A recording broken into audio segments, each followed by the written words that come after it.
बदलापुर यौन उत्पीड़न की घटना से महाराष्ट्र के दहलने के बाद सरकार ने स्कूलों में लड़कियों की सुरक्षा को लेकर सख्त कदम उठाए हैं।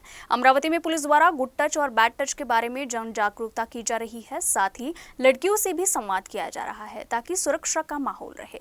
पुलिस आयुक्त नवीन चंद्र रेड्डी के मार्गदर्शन में अमरावती के 20 से अधिक स्कूलों में ये अभियान चलाया जा रहा है।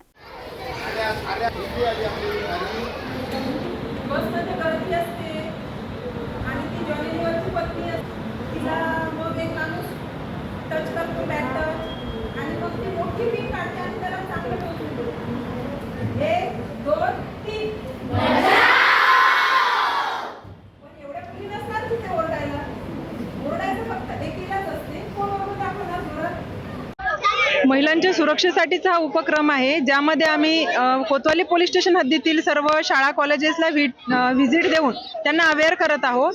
माननीय पोलीस आयुक्त साहेब यांनी सुद्धा पूर्ण अमरावती शहरमध्ये हा उपक्रम घ्यायला सुरुवात करायला सांगितलेली आहे। सर्व शाळा कॉलेजेसला भेट दिल्यानंतर असं लक्षात येते की अनेक मुलींना गुड टच बॅड टच तर माहिती आहे, परंतु त्यांना घरी सांगण्याची हिंमत नाही, पोलिसांकडे तक्रार करण्याची प्रक्रिया माहिती नाही। तर ही प्रक्रिया त्यांना माहिती होणे गरजेचं आहे, ते आम्ही या उपक्रमाच्या माध्यमातून देत आहोत। तसेच मुलींना पोलीस स्टेशनला यायची भीती वाटते आणि घरी सांगितलं तर आपलं शिक्षण बंद होईल किंवा मग काही अडचणी येतील या भीतीपोटी त्या मुली काही तक्रार करत नाही। म्हणून शाळेमध्ये सुद्धा तक्रार पेटीची माहिती आम्ही मुलींना दिली।